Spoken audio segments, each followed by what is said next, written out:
So it's super early in the morning and I've been up since 4, which is the second day in a row. A little bit hard, but gotta admit, when you come out in the morning for sunrise and you get conditions like this, it's worth it. It's so worth it.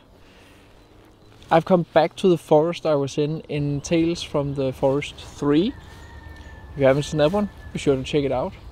But the big difference is that when I was there, it was back in autumn, and I still had green leaves on the trees. Right now, I have no leaves whatsoever. It is spring. They're supposed to pop within the next month.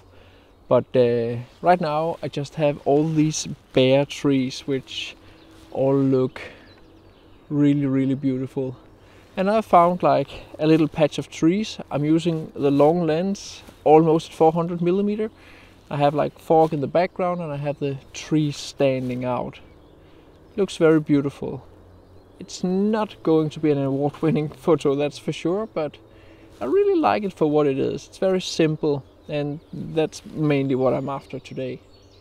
So the fog is just slowly rolling in and out, and it really is just a question about popping on the long lens and pick out details in the terrain that stands out. What I'm mainly looking for is just patterns. It's geometry, it is things that pops out to me and I find aesthetically pleasing. It's super simple. Look, where does your eye rest? Zoom in, take the photo. It's more a question about going into like a flow, you know, the flow zone where it's just about like, you know, you forget time and space and you just like float around in creativity. It's easy to lose yourself in conditions like this because it's just so beautiful.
So the sun is now free of the trees in the background, and yeah, sadly everything the sun touches, the fog just evaporates.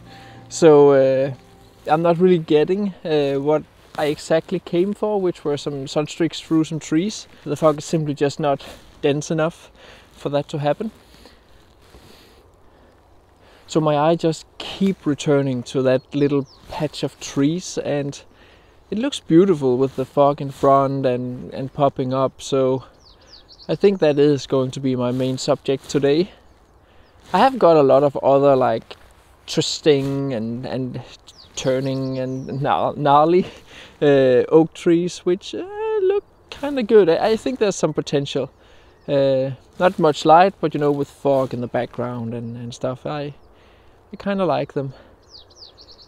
It really is just run and react, or walk and react, or stay calm and react.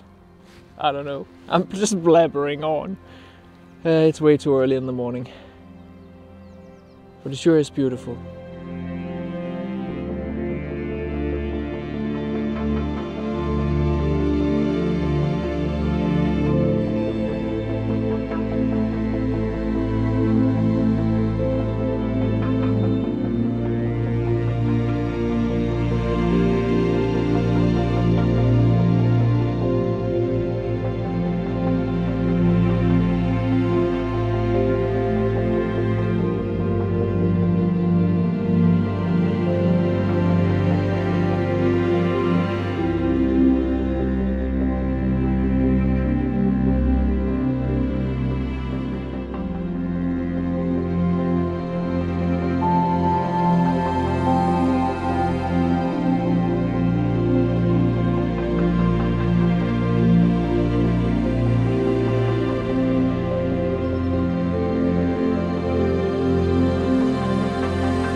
So even though I've been here before, a morning like this, it's just luck. Like when you go with the flow and just react, it is just luck.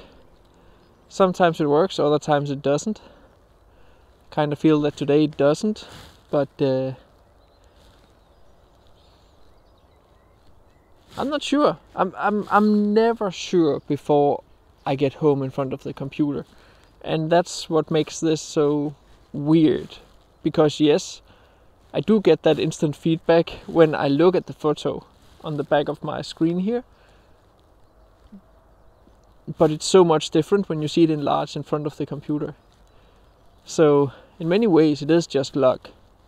And then of course you have your experience with it. Point and shoot the camera, you have an idea about what works. It's maybe just because I'm tired and I'm not sure if this works. Yeah, this is just how it is. It is what it is. It's part of the game.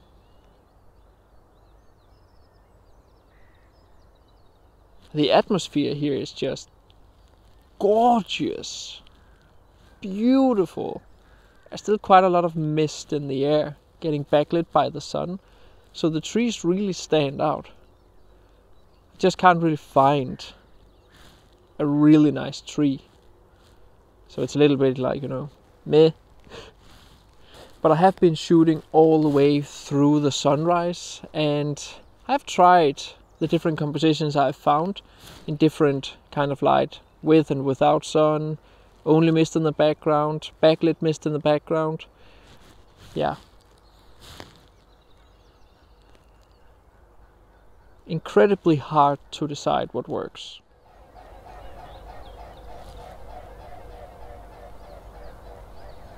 So I've come back into the forest, and I honestly did not expect that I should use a wide angle today, but I found all these kind of beautiful small grass mounds, and there's still a little bit of frost on them, so they have like a nice glittery white-ish effect here in the sun coming in from front.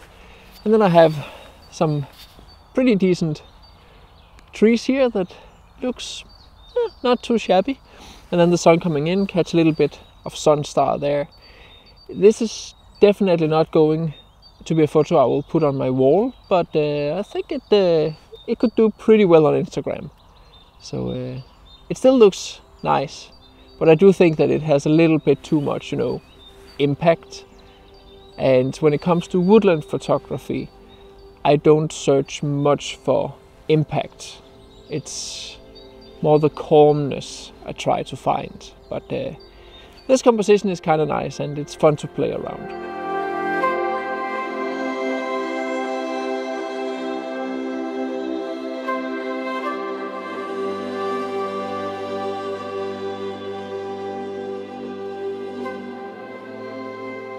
So before I end this video, I just want to show you something fun, which is a prime example of how much the weather conditions, the time of year, the seasons, and the light matters to your composition.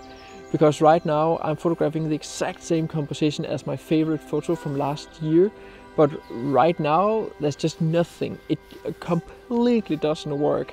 I would have missed it if I didn't know that there was actually a composition to get here. And yeah, you can see the difference here, and there is just like a world's difference between these two photos. Just a world's difference. If you want to learn more about composition in landscape photography, be sure to check out my brand new ebook. I have a great chapter about separation, which is something I used quite a lot this morning. I also want to say a ginormous thank you to all of you who've already got it. It means so much to me, and yeah, I'm lost for words. Thank you so much, everybody. It has been such a great morning. I don't know, a little bit frustrating maybe, but that's all part of the game. I think I've got a few photos. You have seen them by now. I haven't, so I've probably come up with something. Thank you so much for watching, and as always, I would highly appreciate both a like and a comment, and be sure to check out the links down in the description.